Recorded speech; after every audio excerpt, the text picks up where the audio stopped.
तो लाइक कर दो, सब्सक्राइब कर दो और वो बेल नोटिफिकेशन है उसको ऑन कर दो ताकि आप भी मेरी तरह ड्राइंग बना पाओ। सो सेकेंड पार्ट में हमारा सबसे पहला फोकस इस चीज़ पे रहेगा कि लास्ट टाइम जब हमने जो चीज़ें छोड़ दी थी, लाइक सेकेंड लेयर और थर्ड लेयर हमने नहीं बनाई थी फेस में, उसको हम कंप्लीट करने वाले हैं। मैंने पिछली बार भी ये चीज़ बताई थी कि अगर आप स्किन टेक्सचर मेथड के लिए जा रहे हो तो आपको ज़्यादा से ज़्यादा डिटेल्स देनी पड़ेगी। बट मैं जो चीज़ें देखता हूँ कि अभी यंग जनरेशन और जो नए नए आर्टिस्ट निकल के आ रहे हैं वो एक ही गलती कर रहे हैं कि पहले चारकोल पाउडर से पहले बेस लेयर बना देंगे, उसके ऊपर डायरेक्ट डिटेल्स बनाना शुरू एकदम से, और वो पूरी की पूरी डिटेल्स, वो स्केच बहुत ज़्यादा एकदम बोल सकते हो आपकी ब्लर्ड दिखता है। और ब्लर्ड का मतलब ये है, मैं ब्लर्ड का मतलब ये आपको बताना चाहता हूँ कि वो बहुत ज़्यादा ब्लेंडेड लगता है। वो ब्लेंड का मतलब होता है कि एकदम फ्लैट लगता है, वो बहुत अच्छा दिखता है उनका स्केच, बहुत अच्छे स्केचेस वो बना भी लेते हैं। और अगर आप फोटोग्राफ और वो स्केच को देखोगे तो परफेक्ट लगेगा आपको। बट उसमें एक ही गलती होती है कि वो रियलिस्टिक नहीं लगता है। वो स्केच बहुत मस्त होता है, आप किसी को भी बताओगे तो वो स्केच देख के बोलेगा कि क्या मस्त का स्केच बना है। बट अगर आप बहुत ज़्यादा ब्लेंड करोगे तो डिटेल्स चली जाएगी ऑफ कोर्स। आप अगर आपके चिक्स को आईने में जाके देखोगे तो आपको पता चलेगा कि चिक्स के ऊपर, फोरहेड के ऊपर, नोज़ के ऊपर बहुत छोटे छोटे सेल्स होते हैं, ब्रिक टाइप्स के सेल्स होते हैं। अगर आप हाइपर रियलिस्टिक या रियलिस्टिक स्केचेस जैसे मैं बनाता हूँ वो बनाना चाह रहे हो तो ऑफ कोर्स आपको वो स्मॉल डिटेल्स भी बनानी पड़ेगी। आप चाहो तो डायरेक्टली उसको बेस लेयर बना के या फिर 4B या 5B पेंसिल से डायरेक्ट उसको बेस लेयर बना के बना सकते हो, ब्लेंड कर सकते हो। वो भी बहुत अच्छी मेथड है, बट वो रियलिस्टिक नहीं लगती है। वो टोटल लगता है कि ड्राइंग बना दी है किसी ने। वो भी बहुत अच्छी होती है, मैं ये नहीं बोल रहा हूँ कि वो अच्छी टेक्निक नहीं है, बट अगर आप ज़्यादा से ज़्यादा डिटेल्स दोगे तो वो बहुत अच्छा रहेगा आपकी स्केचेस के लिए। अगर आपको स्केचेस, फोटोग्राफ, जो भी फोटोग्राफ आपके पास है उसमें आपको ज़्यादा डिटेल्स नहीं दिख रही है तो आप वो डिटेल्स मत बनाओ। अगर आपके पास जो भी फ़ोटोग्राफ है या फिर जो भी ज़ेरोक्स करवा रखी है, आपने प्रिंट करवा रखी है, उसमें डिटेल्स आपको दिख रही है तो ही अप्लाई करो। अगर आपके पास डिटेल्स नहीं है तो डायरेक्ट आप वो ब्लेंड वाली टेक्निक के लिए जा सकते हो। बट जो पिक्चर मैंने यूज़ की है बिगी के बनाने, उसमें मुझे बहुत ज़्यादा डिटेल्स, बहुत ज़्यादा रिजोल्यूशन वाली पिक्चर थी, मुझे ज़्यादा डिटेल्स दिख रही थी इसको मैंने स्किन टेक्सचर डालना ज़रूरी समझा। मैं इसमें डायरेक्टली यूज़ कर सकता था ब्लेंडिंग मेथड, उससे ये स्केच बहुत ज़्यादा ब्यूटीफुल लग सकता था, बट इससे मुझे रियलिस्टिक लुक दिख रहा था स्किन टेक्सचर वाली मेथड से। अगेन सेम टेक्निक मैंने पिछली बार जो यूज़ की थी वो ही यहीं पे यूज़ करेंगे। फर्स्ट बेस लेयर 4B या 5B पेंसिल से, अगर डार्कर स्किन टोन है तो, और बिगी का लेयर बेट और थोड़ा बहुत ज़्यादा डार्क वैल्यू है उनके फेस पर। पहले मैंने बेस लेयर 4B यूज़ कर ली है। आप डिटेल देखते जाओ, आप ग्रिड मेथड को कनेक्ट करते रहो, कौन से बॉक्स में कौन सा है कौन सा नहीं है। आपको बहुत ज़्यादा फोकस करना पड़ेगा, क्योंकि अगर जैसे आप फोकस करो कि बीच वाला एक बॉक्स है वहाँ पे एक लाइन, जैसे कि आप एग्जांपल ले सकते हो कि जो उनकी यहाँ पे उनकी दाढ़ी है, वहाँ पे जो बॉक्स बन रहा होगा वहाँ पे थोड़ा भी बॉक्स टेढ़ा मेढ़ा आपने लाइन बना दी तो ऑफ कोर्स वो पूरे फेस को इफ़ेक्ट करेगा और वो बहुत गंदा लगेगा। ग्रिड मेथड बनाते टाइम आपको फोकस ये करना चाहिए कि मैंने 1.5 सेंटीमीटर का एक बॉक्स लिया है।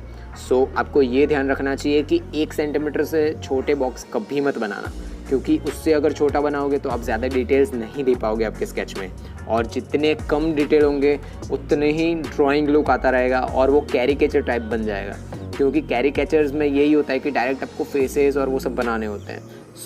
फोकस करो कि ज़्यादा डिटेल्स आप दे पाओ आपके स्केचेस के अंदर। मैंने पिछली बार और मेरे बहुत सारे स्केचेस में मैंने ये बोला है कि ब्लेंडिंग स्टम्प्स यूज़ कर सकते हो आप स्किन टेक्सचर्स के लिए, बट बड़ा वाला यूज़ मत करो। जो सबसे बड़ा वाला ब्लेंडिंग स्टम्प होता है वो टोटली आपके स्किन टेक्सचर को बिगाड़ देता है। बहुत सारे ग्रेड्स के आते हैं ब्लेंडिंग स्टम्प्स, सबसे छोटा वाला होता है उसको आप यूज़ कर सकते हो। बट मैं बहुत सारे आर्टिस्ट को देखता हूँ कि जो बिगड़ा हुआ, मतलब जो यूज़ करा हुआ ब्लेंडिंग स्टम्प होता है वो ही ब्लेंडिंग स्टम्प लेके वो दूसरे स्केचेस बनाने भी लगते हैं। मैं रेकमेंड करूँगा कि पहले शार्प कर लो आपके ब्लेंडिंग स्टम्प्स को। अगर आपने शार्प नहीं किया तो पिछले वाले का जो डस्ट वो ब्लेंडिंग स्टम्प में पड़ा हुआ है वो आपके नए स्केच में लग जाएगा। वो आप नहीं चाहते कि आप इतनी मेहनत करने के बाद एक छोटी सी गलती करो और आपका पूरा स्केच बिगड़ जाए, बिकॉज ब्लेंडिंग स्टम्प पॉइंटेड होते हैं, और अगर आप डायरेक्ट उसको पॉइंट लेके आपके फेस पे या स्किन टेक्सचर पे अप्लाई करोगे वो अलग अलग पोजीशन, जैसे हैंड्स है, लेग्स हैं और अलग जैसे नेक है, ऐसी जगहों पे अगर आप गलती कर देते हो तो उसे आप कनेक्ट और करेक्ट कर भी सकते हो। बट अगर फेस पे ही गलती हो गई तो पूरा स्केच बिगड़ जाएगा, क्योंकि सबसे पहले हमारी नज़र उसी पे जाती है। सो अब हमारा फोकस इस चीज़ पर रहेगा कि जो हाइलाइट्स बन रही है, ऑफ कोर्स लाइट सोर्स तो लेफ़्ट साइड से आ ही रहा है, तो वो हाइलाइट्स भी तो बनानी पड़ेगी हमें। सो स्किन टेक्सचर्स के बीच में हाइलाइट्स कैसे बनानी है, उसके लिए मैं रिकमेंड करूँगा कि मोनो इरेजर, हाईली रिकमेंड। मैं हर बार ये कहता हूँ कि आप कोई भी रबर लो, उसे शार्प करके यूज़ कर सकते हो स्किन टेक्सचर बनाने के लिए, बट ये स्केच के अंदर पर्टिकुलरली मैं रिकमेंड करूँगा कि मोनो इरेजर यूज़ करो। आप दूसरा रबर उसे शार्प करके भी यूज़ कर सकते हो, बट मैं रिकमेंड करूँगा मोनो इरेजर यूज़ करो, क्योंकि बहुत छोटे छोटे पार्ट्स ऐसे हैं जहाँ पे बहुत ज़्यादा हाइलाइट्स दिख रही हैं, और वो हाइलाइट्स बहुत ज़्यादा इंपॉर्टेंट है फेस को रियलिस्टिक बनाने के लिए, और पर्टिकुलरली ये बेगी के स्केच को रियलिस्टिक बनाने के लिए। सो अब हमारा फोकस रहेगा कि उनका बेगी का राइट आर्म कैसे बनाएं। भाई राइट आर्म बहुत बड़ा है बेगी का, जब भी वो बिग स्लैम लगाते हैं वो रेसलिंग रिंग के अंदर बहुत बढ़िया लगता है, और भाई उनका बेंच प्रेसेस तो बहुत बहुत बढ़िया है। सो वो हाथ बनाना भी तो ज़रूरी है और वो रियलिस्टिक भी लगना चाहिए। अगर हमने फेस पूरा इतना अच्छा बना दिया है तो ऑफ कोर्स जो बची हुई चीज़ें हैं उसको नहीं छोड़ना है। जो एक कहावत कही जाती है कि जो सबसे हार्ड लगता है आपको वो चीज़ आप लास्ट के लिए रखो, सबसे इजी वाली चीज़ें होती है वो पहले बना दो। क्योंकि अगर आप, जैसे कि फेस बहुत हार्ड चीज़ थी, सो उसको मैंने पहले बना दी, ठीक है, पर वो इम्पॉर्टेंट थी क्योंकि मैं राइट हैंडेड हूँ, और अगर हम स्टार्ट करेंगे left to right, so of course जो आप एज ए आर्टिस्ट हो तो आपको पता ही होगा कि जब आप स्केचेस बनाना शुरू करते हो तो आपके थंब और नीचे का जो हाथ होता है वहाँ पे ग्रेफाइट पाउडर और चारकोल पाउडर लग जाता है, और जैसे आप पूरा स्केच बनाना शुरू कर देते हो तो थंब के प्रिंट्स हर जगह लगना शुरू हो जाते हैं। उसके लिए एक चीज़ होती है जो आप हाथ में लगा भी सकते हो जिससे थंब प्रिंट्स नहीं आते, बट मुझे वो पर्टिकुलरली वीडियो बनाते टाइम वो चीज़ यूज़ करनी पसंद नहीं है। सो अगर आप राइट ही हो, अगर आप राइट हैंड से बनाते हो तो मैं रिकमेंड करूँगा कि स्केच को ऑलवेज़ लेफ़्ट से राइट पूरा करो या फिर ऊपर से नीचे पूरा करो, और हमेशा याद रखो कि आपके थंब प्रिंट्स ना चिपके आपके पूरे स्केच के अंदर, और उसके लिए आप लेफ़्ट से राइट आपको रिकमेंड करूँगा। अगर आप लेफ्टी हो तो आप राइट से लेफ़्ट बना सकते हो, वो आपके लिए बहुत ईजी रहेगा और थंब प्रिंट्स भी नहीं आएंगे। और बहुत सारे लोगों को मैंने देखा है कि ग्लास स्टम्प्स और अलग चीज़ें यूज़ करते हैं जिससे कि उनका थंब प्रिंट्स ना आए, बट ये मेथड भी बहुत इजी है अगर आप बिगिनर और इंटरमीडिएट आर्टिस्ट हो। एडवांस्ड आर्टिस्ट तो बना ही लेते हैं, कैसे भी बना लेते हैं, उनको थंब प्रिंट्स का फ़र्क नहीं पड़ता है। सो पहले फोकस करो कि आप कैसे स्केचेस को ज़्यादा ब्यूटीफुल बनाओगे, उसके बाद आप ज़्यादा इंस्ट्रूमेंट्स यूज़ करो। मैं 50 रुपये की पेंसिल्स यूज़ करता हूँ पूरे स्केचेस बनाने के लिए। अब तक मैंने जितने भी बनाए, मेरा सबसे ज़्यादा मैंने अगर किसी चीज़ पे ज़्यादा इन्वेस्ट किया हो तो वो मोनो इरेज़र था। उससे ज़्यादा मैंने पहले भी मैं इरेज़र को कट करके बना देता था। जब से मैंने हाइपर रियलिस्टिक स्केचेस बनाने शुरू किए तब से मैंने मोनो इरेज़र यूज़ करना शुरू किया है। आप कोई भी पेंसिल से बना सकते हो, बस मैं रिकमेंड करूँगा कि ग्रेड बाय ग्रेड जाओ।